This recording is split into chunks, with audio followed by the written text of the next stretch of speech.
What's up, everybody? Celtic Scarecrow here, back with our video. Get those 10s and 20 views. It is Monday. Is it Monday?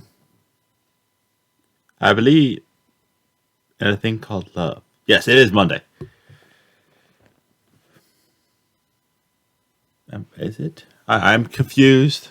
Hold on a second.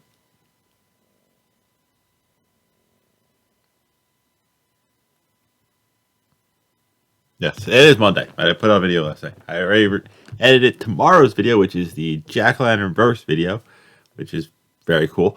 But yeah, we are doing today 10 real crimes that happened on Halloween. I think by the people who I did my last video on Amazing Top 10. I think they might have been the last people. No, I did the last one was where Halloween came from. But let's check out what real crimes happened on Halloween. And please, don't forget to do the thing. Bolin, do the thing. What thing? The thing! I never had to tell Julie what thing. I'm not Julie, okay? Pretend I don't know anything about anything that's happening here. Like, if you like this video, subscribe. If you seem to like me, share. Sharing is caring. I want to hit 60 by the end of the year. I hit 50, so we bumped that number up. And you can dislike it, but that's very mean, and I will hold it against you. And comments are welcomed. But let's get to it. I gotta fix that. I think my Twitch channel is technically changed, and I haven't been on that thing in a while. And go. Picture taken at 1:30 in the morning, according to another friend, shows Chelsea still wearing the costume and still at the party.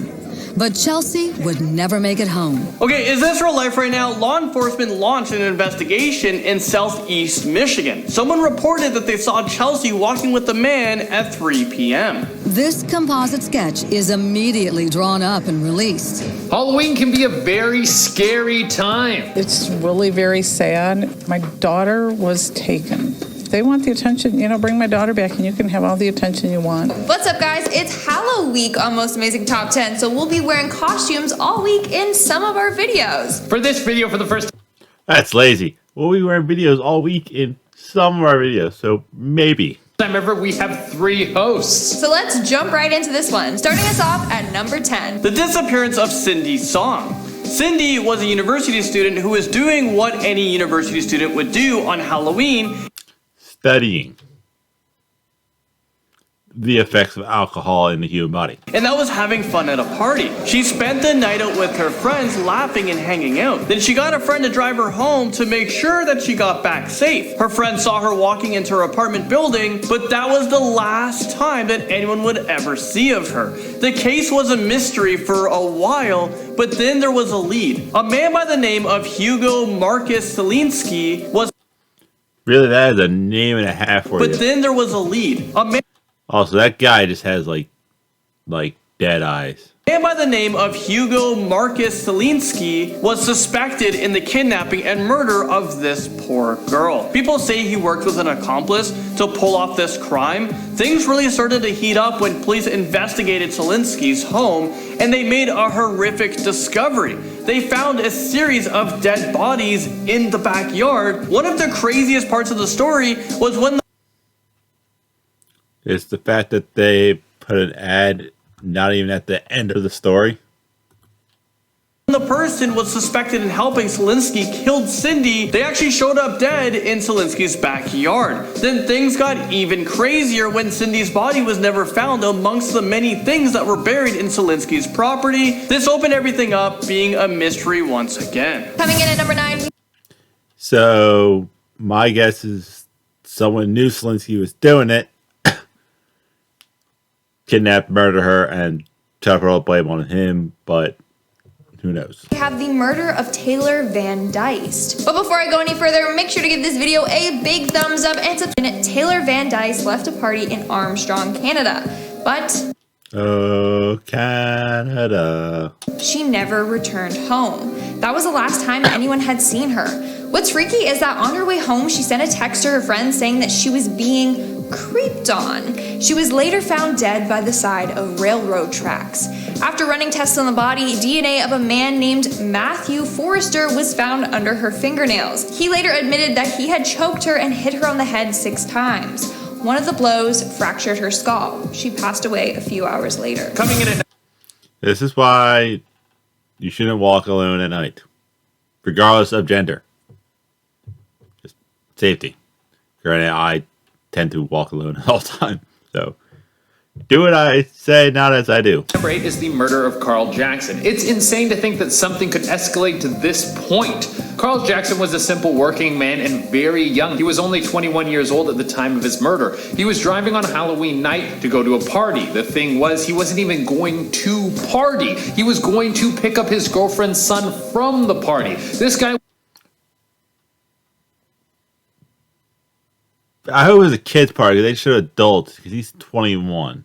was just trying to be a good dude. On his way, there were some teenagers who pulled a Halloween trick on him. They hit his car with eggs, and Jackson was obviously angry about this and got out of his car and started screaming at the kids. This makes perfect sense. They just egged your car, and that can really screw up the paint job. Well, I guess one of these teenagers didn't like that he got mad. I don't know what their thought process was, but after Jackson got back into his car, he walked up and shot Jackson. The teenager was later caught and sentenced. I don't know where you get off. You egged a guy's car. You're in the wrong. And because he gets mad, you think you can kill him? I'm so happy this kid got caught. And coming in.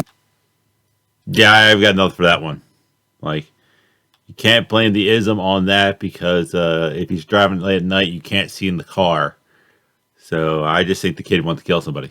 Number 7, we have Liddell Peoples. Honestly, my favorite part of Halloween has to be the candy. Let me know what your favorite thing to get on Halloween. I hated getting like Diet Coke. Like, it's so heavy, and it's like the first couple houses, and you gotta carry that around. Well, there's Who can sell diet soda? one person that loves her Halloween candy a little bit too much. In fact, he would kill for it. This is a man named Liddell's Peoples. In 2011, People bought himself several bags of sweets to snack on, but one of the bags went missing, and things turned deadly. He started to blame his acquaintance, Maria Adams, thinking she stole the bag. Things got escalated, and he ended up stabbing her multiple times. He was immediately arrested, all because of candy. Is this real life right now? This dude must have a serious sweet tooth. Making our way down. Nothing. I got nothing. Down the list at number 6, we have the smiley face murders. It was Halloween night and Christopher Jenkins had just left a party, but was not done celebrating. As a result, he hit Oh yeah, he looked like a party boy. up a bar with his girlfriend and friends. But sometime after midnight, Chris became separated from the group and got kicked out of the bar. Since his costume had no pockets, his girlfriend was holding onto his wallet and phone. On top of that, he got a drive to the bar, so he had no way to get home. What happened next? No one truly knows. Chris was missing for 4 months until his body was found floating in the Mississippi River. To this day, his death is undetermined. No one knows what truly happened to him. One theory is that he was the victim of the smiley face murders, a group of killers that target college-aged white men. All of these victims are found drowned and with a smiley face graffitied nearby. Even though no smiley face was found, some people think that this was still a possibility. Another theory is that he found I never even heard of the smiley face murders. I may have to look into that. out that his girlfriend was cheating on him with a married man and threatened to expose him. In fact, the man she was cheating on him with was a police officer. So as a police officer, covering up a murder is on the easier side. Who knows? This case is still a huge mystery, though. Coming in at number 5 is the Pasadena gang shootings. Members of the Bloods wanted to settle a beef in Pasadena and thought that Halloween night would be the perfect opportunity to get the revenge. They drove up on a group of teenagers who were walking out of a party and they started firing into the crowd. People scattered, but these Bloods members were still able to hit several people in the crowd. After the dust settled, 3 people were injured and another 3 were killed. The police investigated after everything was said and done, and it turned out that these gang members actually hit up the wrong party. So these guys rolled up and shot dead a bunch of teenagers who didn't have anything to do with anything they were doing. It's very sad to think about. In our Yeah, gangs don't really give a crap. And remember, that's in Pasadena, California. Some of the strictest gun laws you can find in California, and yet these guys are running around. So tell me how gun laws work. Fourth spot, we have Granted, even if it happened in places like Texas or Florida, it wouldn't have stopped it. the Angry Marine. Back in 2012 on Halloween night, Daniel Priority, a U.S. Army veteran, was sitting in his wheelchair waiting in line at a restaurant. He was wearing his old Army uniform as he had done every I hope it's in the case of some jackass got all pissed off and tried to scream stolen valor and killed him. day on Halloween, but 22-year-old Christopher Dabney, a U.S. Marine, thought that Daniel's uniform and wheelchair were fake. He thought that his costume were making fun of injured Army veterans. Well, this enraged him, and he ended up punching him twice, knocking him out of his wheelchair completely. It wasn't until later he realized, oh crap, like he's not getting up. I think it's a real situation happening. He definitely needs the use of his wheelchair. I mean, yeah, you messed up big time. And our third Yeah, that could easily have been, hey dude, are you actually an injured vet? Yeah, I wear this every year. Okay. Just a simple, quick question stops you from assaulting a handicapped person. spot, we have Peter Fabiano. Back in 1957, Being a Fabiano. That just screams Italian. then 30-year-old couple Peter and Betty Fabiano had just got into bed when they heard the doorbell ring. Thinking that it was more trick-or-treaters, Peter grabbed a bowl of candy and opened the door.